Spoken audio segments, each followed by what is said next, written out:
Welcome to microbiological concepts. இன்றைக்கி நம்ம இந்த வீடியோவில் பார்க்கக்கூடிய டெஸ்ட்டு ஒரு இம்பார்ட்டண்ட்டான பயோகெமிக்கல் டெஸ்ட்டு தான் கொயாகுலேஸ் டெஸ்ட்டு. இந்த டெஸ்ட்டு நம்ம ஏன் இம்பார்ட்டண்ட் அப்படின்னு சொல்கிறோம் அப்படின்னா, நம்ம கிளினிக்கல் பேத்தோஜன் ஸ்டெஃபைலோகாக்கஸ் ஆரியஸ் பற்றி நம்ம படிக்கும்போது நான் உங்கள்கிட்ட சொல்லியிருப்பேன். அதில் ஸ்டெஃபைலோகாக்கஸ் குரூப்பில் கொயாகுலேஸ் பாசிட்டிவ் ஆர்கானிசமும் உண்டு, கொயாகுலேஸ் நெகட்டிவும் உண்டு. அதில் கொயாகுலேஸ் பாசிட்டிவ் ஆர்கானிசம் ஒரே ஒரு ஆர்கானிசம் தான் உண்டு, அது ஸ்டெஃபைலோகாக்கஸ் ஆரியஸ். அது ஒரு கிளினிக்கல் பேத்தோஜன், அப்படி தானே? ஸோ அதர் குரூப்பு, அதாவது Staphylococcus epidermidis, Staphylococcus சாஃப்ரோஃபைட்டிகஸ், Staphylococcus intermedius, இது எல்லாமே பார்த்தோன்னா கான்ஸ், அதாவது கொயாகுலேஸ் நெகட்டிவ் ஸ்டெஃபைலோகாக்கை. ஸோ இந்த டெஸ்ட்டில் நம்ம பண்ணும்போது கொயாகுலேஸ் பாசிட்டிவ் ஸ்டெஃபைலோகாக்கஸ் ஆரியஸும் கொயாகுலேஸ் நெகட்டிவ் ஸ்டெஃபைலோகாக்கஸையும் நம்ம டிஃப்ரென்ஷியேட் பண்ணலாம். அதனாலேயே இந்த டெஸ்ட் ஒரு இம்பார்ட்டண்ட்டான டெஸ்ட் மெடிக்கல் ஃபீல்டில். What is coagulase? இந்த வீடியோவில் நம்ம கொயாகுலேஸ் என்சைம்னா என்ன, அதுக்கப்புறம் என்னென்ன டைப்ஸ் இருக்குது, ஃப்ரீ கொயாகுலேஸ், பவுண்ட் கொயாகுலேஸ், அதை பற்றி பார்க்க போகிறோம். அதுக்கப்புறம் இந்த டெஸ்ட்டோட அப்ஜெக்டிவ், பிரின்சிபிள், மெத்தடாலஜி நம்ம 2 டெஸ்ட்டு பண்ண போகிறோம். ஒன்று ஸ்லைடு டெஸ்ட், இன்னொன்று டியூப் டெஸ்ட். அதை பற்றி நம்ம டீட்டெயில்டாக பார்க்கலாம். இப்போ கொயாகுலேஸ் அப்படின்னு என்சைம் என்ன அப்படின்னது பார்க்கலாம். Coagulase are enzymes that clot blood plasma by converting fibrinogen to fibrin. கொயாகுலேஸுங்கிறது என்னது? ஏஎஸ்சின்னு முடிஞ்சாலே என்சைம்ஸ் உங்களுக்கு தெரியும், அப்படி தானே? ஸோ இந்த என்சைமோட ரோல் என்னது? இந்த பிளட் பிளாஸ்மாவை கிளாட் பண்ணும். கிளாட் பண்ணிவிட்டு எப்படி அந்த ஃபைப்ரினோஜனை ஃபைப்ரினாக மாற்றி இந்த பிளட்டை கிளாட் பண்ணும், சரியா? இதுதான் இதோட role. The coagulase test identifies whether an organism produces this exoenzyme. இந்த டெஸ்ட் மூலமாக நம்ம என்ன ஐடென்டிஃபை பண்ண போகிறோம்? அந்த பர்டிகுலர் ஆர்கானிசம் இந்த எக்ஸோஎன்சைம், அதாவது இந்த எக்ஸ்ட்ரா செல்லர் என்சைம் கொயாகுலேஸை அது ப்ரொடியூஸ் பண்ணுதா இல்லையாங்கிறத நம்ம செக் பண்ண போகிறோம். This enzyme clots the plasma component of the blood. இந்த என்சைமோட ரோல் என்னது? இது அந்த பிளட்டில் இருக்கக்கூடிய பிளாஸ்மாவை கிளாட் பண்ணும், சரியா? The only significant disease-causing bacteria of humans that produce coagulase enzyme is Staphylococcus aureus. நம்ம ஹியூமன்ஸுக்கு டிசீஸ் காஸ் பண்ணக்கூடிய கொயாகுலேஸ் என்சைமை ப்ரொடியூஸ் பண்ணக்கூடிய ஒரே பாக்டீரியா Staphylococcus aureus தான்.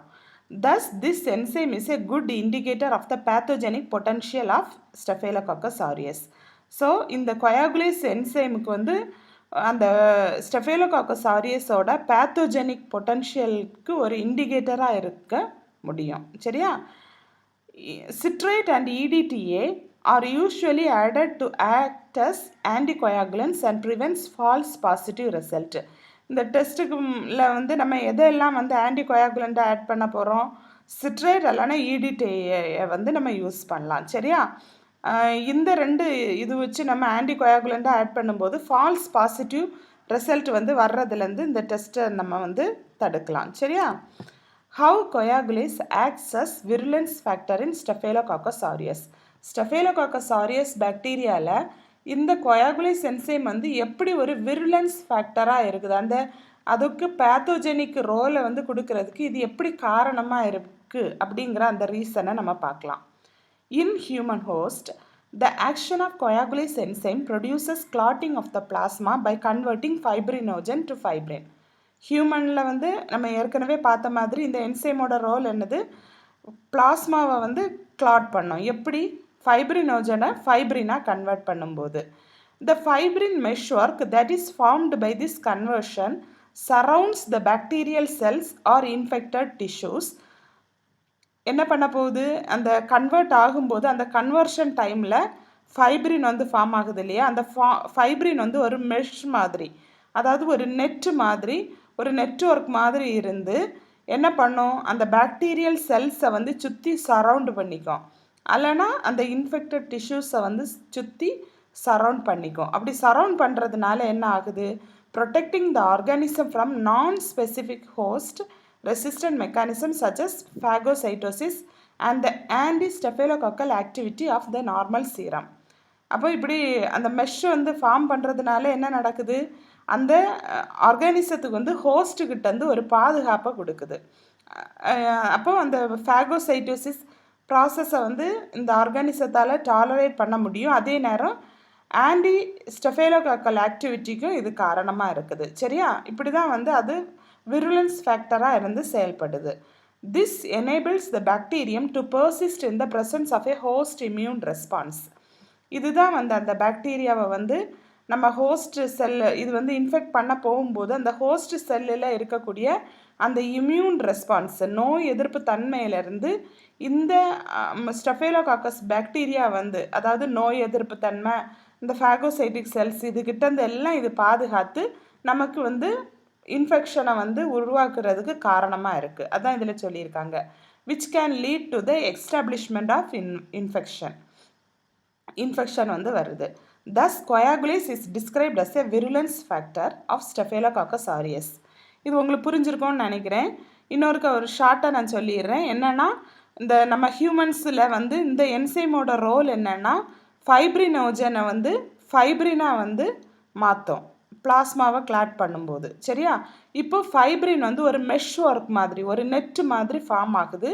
இது என்ன பண்ணோம்னா இந்த ஸ்டெஃபேலோகாக்கஸ் ஆரியஸ் செல்ஸை வந்து சரவுண்டு பண்ணி வச்சுக்கோம்.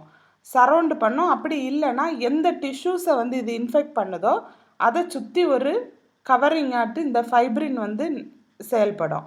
இப்படி செயல்படுறதுனால இதுக்கு வந்து ஒரு ஹோஸ்ட் ரெசிஸ்டன்ஸ் வந்து கிடைக்குது. நம்ம பாடியில் இருக்கக்கூடிய ஃபேகோசைட்டிக் செல்ஸ் வந்து இந்த ஸ்டெஃபேலோகாக்கஸை அட்டாக் பண்ண முடியாது. வேறு ஏதாவது ஆன்டி ஸ்டெஃபேலோகாக்கல் ஆக்டிவிட்டியும் இதை டாலரேட் பண்ணிக்கும். அதாவது இந்த இதுக்கு எதிராக என்னென்ன செல்ஸ் வந்து லியூகோசைட்ஸோ என்ன செல்ஸ் வந்து நம்மளை இந்த ஸ்டெஃபேலோகாக்கஸை வந்து அட்டாக் பண்ண வருதோ அதுலேருந்தெல்லாம் இது தப்பிச்சிடும். அப்போ அந்த ஹியூமனோட இம்யூனிட்டி அவனுக்கு அந்த நோய் எதிர்ப்பு தன்மையையும் தாண்டி இது தப்பிச்சு அவனுக்கு இன்ஃபெக்ஷனை வந்து காஸ் பண்ணும். அப்படி தான் இதுக்கு இந்த கொயாகுலேஸ் வந்து இந்த பாக்டீரியாவுக்கு வந்து ஒரு விருலன்ஸ் ஃபேக்டராக இருந்து செயல்படுது. சரியா? அடுத்து வந்து இந்த கொயாகுலேஸ் வந்து 2 டைப்பில் இருக்குது. ஃபஸ்ட்டு டைப் என்னென்னா free coagulase. Free coagulase is an enzyme that is secreted extracellularly and bound coagulase is a cell wall associated protein. Free coagulase வந்து எங்கே செக்ரீட் ஆகுது? எக்ஸ்ட்ரா செல்லுலார் என்சைமாக செயல்படுது. சரியா?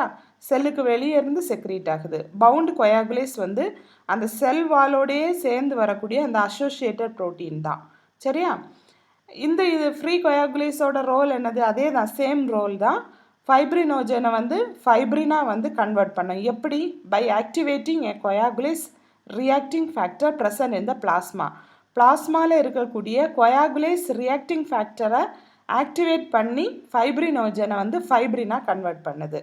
இந்த ஃப்ரீ கொயாகுலேஸை நம்ம எப்படி வந்து டிடெக்ட் பண்ணலாம்? By tube test. சரியா? டியூப் டெஸ்ட் மூலமாக ஃப்ரீ கொயாகுலேஸை டிடெக்ட் பண்ணலாம். அடுத்ததை நம்ம பார்க்கக்கூடியது வந்து bound coagulase. Bound coagulase is localized on the surface of the cell wall and reacts with alpha and beta chains of the plasma fibrinogens to form a coagulate. இந்த bound coagulase வந்து எங்கே இருக்கும்? localized on the surface of the cell wall. செல் வாலோட சர்ஃபேஸில் வந்து அப்படியே வந்து localised அந்த ஏரியாலேயே இருந்துட்டு பிளாஸ்மாவில் இருக்கக்கூடிய ஆல்ஃபா அண்ட் பீட்டா செயின்ஸ் அந்த பிளாஸ்மா ஃபைப்ரினோஜென்ஸில் இருக்கக்கூடிய ஆல்ஃபா அண்ட் பீட்டா செயின்ஸோட போய் ரியாக்ட் ஆகி அதை கொயாகுலேட் பண்ண வைக்கும். சரியா? என்ன பண்ணும்? இது அந்த செல் வாலோட சர்ஃபேஸில் இருந்து அந்த பிளாஸ்மா ஃபைப்ரினோஜனில் இருக்கக்கூடிய ஆல்ஃபா அண்ட் பீட்டா செயினோட போய் ரியாக்ட் ஆகி அந்த பிளாஸ்மாவை வந்து கொயாகுலேட் பண்ண வைக்கும். சரியா? இதுக்கும் அதே மாதிரி தான் ஃபைப்ரினோஜனை வந்து ஃபைப்ரினாக வந்து கன்வெர்ட் பண்ணோம். ஆனால் அப்படி கன்வெர்ட் பண்ணுறதுக்கு இதுக்கு வந்து கொயாகுலேஸ் ரியாக்டிங் ஃபேக்டர் வந்து தேவைப்படாது. சரியா? இதை வந்து நம்ம எப்படி டிடெக்ட் பண்ணலாம்? ரேபிட் ஸ்லைடு டெஸ்ட் மூலமாக நம்ம வந்து டிடெக்ட் பண்ணலாம். இப்போ இந்த டெஸ்ட்டு வந்து நம்ம பண்ணுறதுக்கு முன்னாடி சில பாயிண்ட்ஸ் வந்து நம்ம ரிமெம்பர் பண்ணிக்கணும். அது என்னென்னு பார்க்கலாம். A tube test must always be performed when the result of a slide test is not clear or when the slide test is negative and staphylococcus can be isolated from a serious infection. எப்போ வந்து இந்த test நம்ம tube test பண்ணலாம்? அதாவது நம்ம அந்த slide டெஸ்ட்டோட result வந்து கிளியராக நமக்கு கிடைக்கலனாலோ அல்லது ஸ்லைடு டெஸ்ட்டோட ரிசல்ட் வந்து நெகட்டிவாக இருந்தாலோ அல்லனா அந்த பர்சன் வந்து ஸ்டெஃபேலோகாக்கஸுக்கு ரிலேட்டடான சீரியஸ் இன்ஃபெக்ஷன் வந்து அவனுக்கு வந்திருக்கும். ஆனால் கொயாகுலேஸில் வந்து நமக்கு வந்து பாசிட்டிவ் ரிசல்ட் வந்து கிடச்சிருக்காது. இந்த மாதிரி கேசஸில் நம்ம வந்து டியூப் டெஸ்ட் வந்து பெர்ஃபார்ம் பண்ணலாம். சரியா? The tube test may be required to detect some MRSA strains efficiently. MRSAங்கிறது என்னது? மெத்திசிலின் ரெசிஸ்டன்ட் பாக்டீரியா.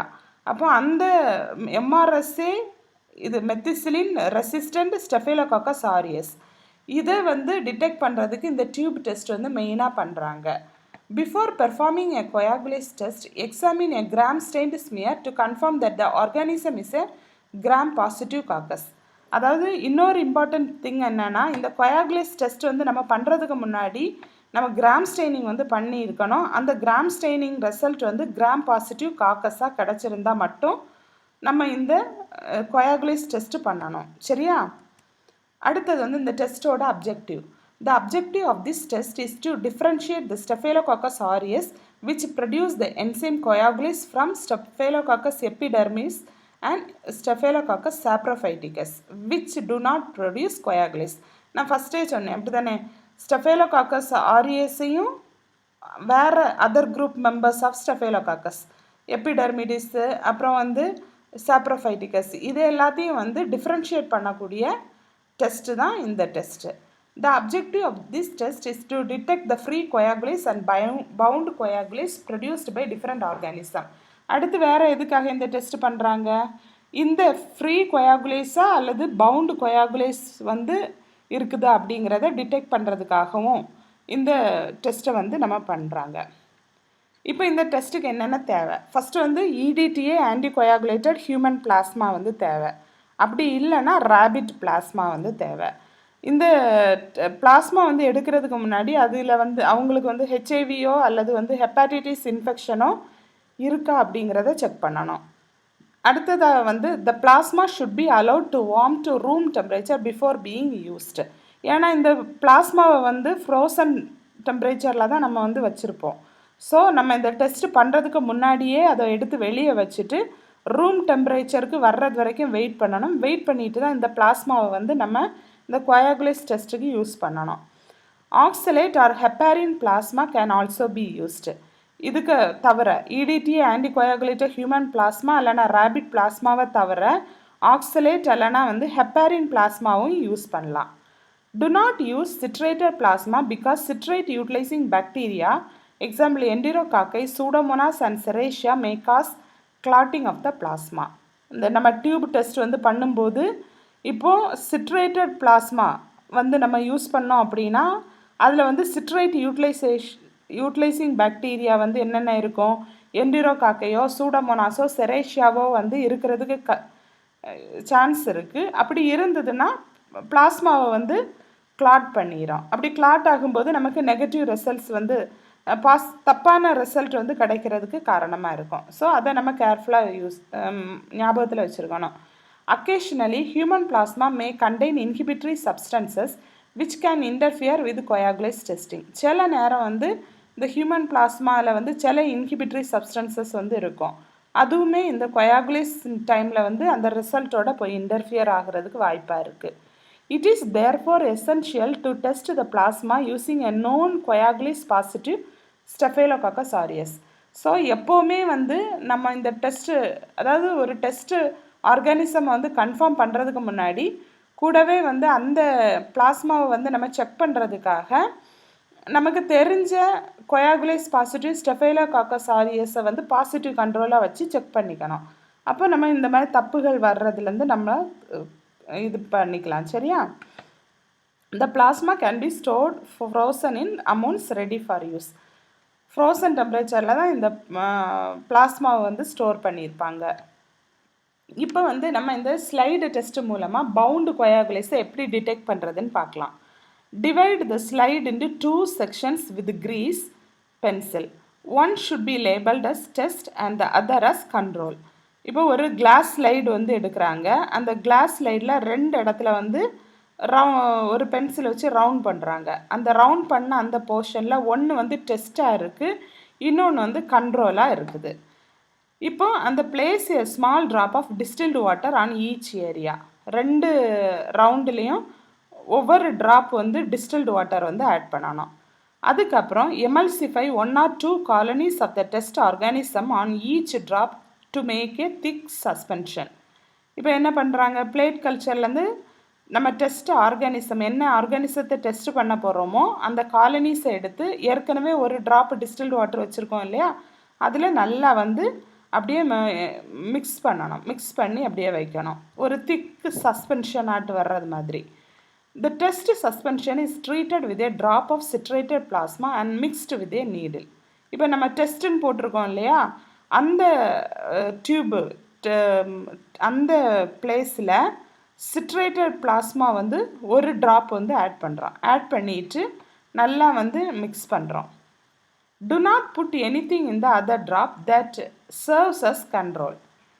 நம்ம வந்து அடுத்த ட்ராப்பு இன்னொன்று கண்ட்ரோல்னு வச்சுருக்கோம் இல்லையா, ஒன்று டெஸ்ட் ஒன்று கண்ட்ரோல், அப்படி தானே? அந்த கண்ட்ரோலுங்கிறதுல எதுவுமே ஆட் பண்ணக்கூடாது. The control suspension serves to rule out false positivity due to auto agglutination. அப்போ அது வந்து நமக்கு செக் பண்ணுறதுக்காக தான், அக்ளூட்டினேஷன் ஏதாவது வருதா இல்லையாங்கிறத செக் பண்ணுறதுக்காக தான் நம்ம வந்து அது கண்ட்ரோலில் எதுவுமே ஆட் பண்ண மாட்டோம். The clumping of cocci within 5 to 10 seconds is taken as positive. அந்த செல்ஸ் எல்லாம் வந்து ஒன்று கிளம்பிங் ஆகும், அப்படியே ஒன்று சேரும். அது வந்து 5 to 10 secondsக்குள்ளே அந்த மாதிரி வந்ததுன்னா அது பாசிட்டிவ் ரிசல்ட்டு. அதான் இதில் ரிசல்ட் கொடுத்துருக்காங்க. 10 செகண்டுக்குள்ளே வந்ததுன்னா ஸ்டெஃபைலோகாக்கஸ் ஆரியஸாக இருக்கும். 10 செகண்ட்ஸுக்குள்ளே அந்த கிளம்பிங் வந்து வரலைன்னா ஸ்டெஃபைலோகாக்கஸ் எபிடெமிடிஸோ அல்லது ஸ்டெஃபைலோகாக்கஸ் சாப்ரோஃபைட்டிகஸோ இருக்கலாம். அதாவது கான்ஸ் பாக்டீரியா எது வேணாலும் இருக்கலாம். பவுண்டு கொயாகுலேஸ் வந்து ப்ரெசண்ட் ஆகிருக்காது. இதுதான் வந்து செல் கிளம்பிங், ஒன்று சேர்ந்து இருக்கும். இது வந்து நோ கிளம்ஸ், நெகட்டிவ். ஸோ இது பாசிட்டிவ். சரியா? அடுத்தது வந்து ஃப்ரீ கொயாகுலேஸை எப்படி நம்ம டியூப் டெஸ்ட் மூலமாக டிடெக்ட் பண்ணலாம். இதுக்கு வந்து நம்ம 3 ஸ்மால் டியூப்ஸ் வந்து எடுக்கிறோம். ஒரு டியூப்பில் வந்து டீன்னு போட்டு டெஸ்ட் ஆர்கானிசம் வந்து டெஸ்ட்டுன்னு போடுறோம். இன்னொன்று வந்து பாசிட்டிவ் கண்ட்ரோலுக்கு POSன்னு போடுறோம். இன்னொன்று நெகட்டிவ் கண்ட்ரோலுக்கு வந்து NEGன்னு போடுறோம். இதில் வந்து டெஸ்ட் ஆர்கானிசம் வந்து 18 to 24 hours பிராத் கல்ச்சர் தான் எடுக்கணும். நான் ஏற்கனவே சொன்னேன், அப்படி தானே? ஏன்னா ஆக்டிவாக க்ரோ ஆகக்கூடிய கல்ச்சர் தான் என்சைமை வந்து அப்படியே ப்ரொடியூஸ் பண்ணிகிட்டே இருக்கும். ஸோ இந்த டைம் டியூரேஷனில் உள்ள கல்ச்சர் தான் எடுப்போம். பாசிட்டிவ் கண்ட்ரோலுக்கு வந்து 18 to 24 hours Staphylococcus aureus broth culture use பண்ணணும். நெகட்டிவ் கண்ட்ரோலுக்கு வந்து ஸ்டிரைல் பிராத், அதில் எந்த கல்ச்சரை இனாக்குலேட் பண்ணக்கூடாது. சரியா? இப்போ என்ன பண்ண போகிறோம் அப்படின்னா, pipette 0.2 ml of plasma into each tube. ஒவ்வொரு டியூப்லேயும் 0.2 ml பிளாஸ்மா ஆட் பண்ண போகிறோம். அடுத்தது வந்து 0.8 ml test culture to the tube tea. அந்த டீயில் வந்து 0.8 ml. ஆல்ரெடி எல்லா டியூப்லேயும் 3 டியூப்லேயும் 0.2 ml பிளாஸ்மா ஆட் பண்ணியாச்சு. இப்போ அந்த டீ அந்த டியூப்பில் வந்து 0.8 ml டெஸ்ட் கல்ச்சர் ஆட் பண்ண போகிறோம். அடுத்த டியூப்பு POS டியூப்பில் வந்து 0.8 ml ஸ்டெஃபைலோகாக்கஸ் ஆரியஸ் பிராத் கல்ச்சர் ஆட் பண்ண போகிறோம். 0.8 ml ஸ்டிரைல் பிராத் வந்து இந்த நெகட்டிவ் கண்ட்ரோல் அந்த டியூப்பில் ஆட் பண்ண போகிறோம். சரியா? அதுக்கப்புறம் வந்து இந்த டியூப்ஸை வந்து 35 to 37 டிகிரி செல்சியஸில் நம்ம வந்து இன்குபேட் பண்ணுறோம். எவ்வளவு நேரம்? ஒரு 1 hour. 1 hour தாண்டினதுக்கப்புறமா கிளாட்டிங்கை வந்து நம்ம எக்ஸாமின் பண்ண போகிறோம். இப்போ சப்போஸ் கிளாட் ஆகலை, எந்த ஒரு கிளாட்டிங்கும் இல்லைன்னா திருப்பி 3 மணி நேரம் கழித்து எக்ஸாமின் பண்ணணும். அப்பவும் நெகட்டிவாக இருந்தது அப்படின்னா ஓவர் நைட் வந்து இன்குபேட் பண்ணணும். இன்குபேட் பண்ணிவிட்டு மறுநாள் வந்து எக்ஸாமின் பண்ணணும் கிளாட்டிங் இருக்கா அப்படிங்கிறது. நம்ம ஒவ்வொரு டைமும் வந்து இந்த கிளாட்டிங் இருக்கான்னு செக் பண்ணும்போது லைட்டாக அந்த டியூபை சரித்து அப்படி பார்க்கணும். அப்போ தான் நமக்கு அந்த கிளாட்டிங் வந்து பார்க்க முடியும். சரியா? இதுதான் அதோட ரிசல்ட்ஸு. அந்த டியூப் வந்து கிளாட் ஆச்சுன்னா ஸ்டெஃபைலோகாக்கஸ் ஆரியஸ். இப்போ கிளாட்டிங் எதுவுமே இல்லைன்னா ஸ்டெஃபைலோகாக்கஸ் எபிடெமிடிஸ். இந்த மாதிரி சார்ஜ் பார்த்தா தான் நமக்கு வந்து தெரியும். இப்போ சார்ஜாக பிராத்தாக இருந்ததுன்னா இப்படியே லிக்விட் ஃபார்மில் வந்துடும். அதே இது கிளாட் மாதிரி ஃபார்ம் ஆகிடுச்சுன்னா, சாலிடு மாதிரி இருந்ததுன்னா சரிச்சாலும் லிக்விட் வராது. அப்படி வந்ததுன்னா பாசிட்டிவ், இது வந்து நெகட்டிவ். இப்போ இந்த டெஸ்ட் வந்து உங்களுக்கு கொயாகுலேஸ் டெஸ்ட் வந்து உங்களுக்கு நல்லா தெளிவாக புரிஞ்சிருக்கும்னு நினைக்கிறேன். இந்த டெஸ்ட்டில் உங்களுக்கு ஏதாவது டவுட் இருந்ததுன்னா உங்கள் டவுட்ஸ் எல்லாத்தையும் கமெண்ட் செக்ஷனில் சொல்லுங்கள். சரியா? வேறு ஏதாவது ஸ்பெசிஃபிக்காக டாபிக்ஸ் வந்து போடணுன்னா அதையும் நீங்கள் சொல்லுங்கள். நான் வந்து வீடியோஸ் போடுறதுக்கு ட்ரை பண்ணுறேன். சரியா? ஓகே, இந்த வீடியோ வந்து உங்களுக்கு பிடிச்சிருந்துன்னா லைக் பண்ணுங்கள், கமெண்ட் பண்ணுங்கள், உங்கள் ஃப்ரெண்ட்ஸோட ஷேர் பண்ணுங்கள். மறக்காமல் நம்ம சேனலை வந்து சப்ஸ்கிரைப் பண்ணுங்கள். Okay, thank you.